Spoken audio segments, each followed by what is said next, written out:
তোমরা সবাই কেমন আছো? দেখো আবার আজকে পুজো করে উঠলাম, তাই তোমাদের একটু ঠাকুর দর্শন করাচ্ছি। মহালক্ষ্মী, নারায়ণী, লোকনাথ, রাধা গোবিন্দ আমাদের বাস্তবিকের ঠাকুর, বুঝতে পেরেছ? আর এটা অনুকূল চন্দ্র, জয় গুরু জয় গুরু।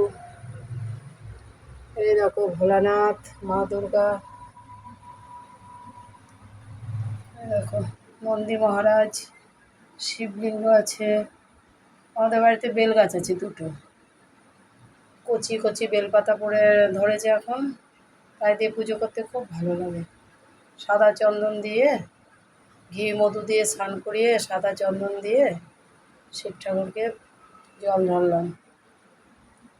তারপরে দেখো একটা শিব তারক বাবা মন্দির ওই কলকাতায়, অন্নপূর্ণা মা, বাবা বাসুদেব, মা জননী, এনারাই মাঝখানে যারা বসে আছে তারা এই ঠাকুরটা পেয়েছিল।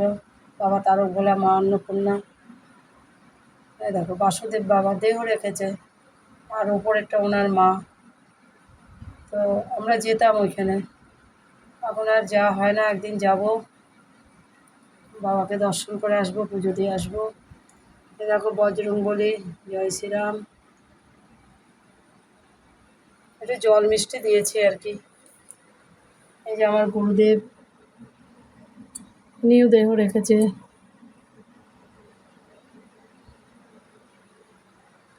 তো আমাদের যে সরা দেখছো না, এই সরা আমাদের পুজো হয়।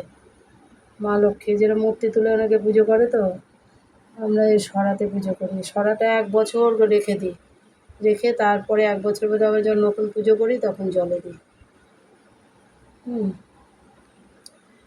তা তোমরা তো নিশ্চয়ই ভালো আছো, তার জন্যই তো লাইক শেয়ার করো, ভালো লাগে। তা ভালো থাকো, সুস্থ থাকো। এই পর্যন্ত।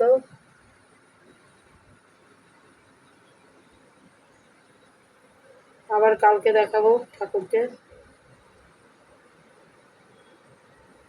এখন এই যে পুজো হয়ে গেলে এবার একটু খাওয়া দাওয়া করবো। নেমন্তন্ন আছে, যাব না, বাড়িতেই খাওয়া দাওয়া করবো।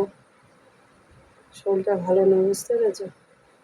তার জন্য তোমরাও তোমাদের শরীরটাও ভালো থাকো, ঠাকুরের কাছে, আমার ঠাকুরের কাছে প্রার্থনা করি।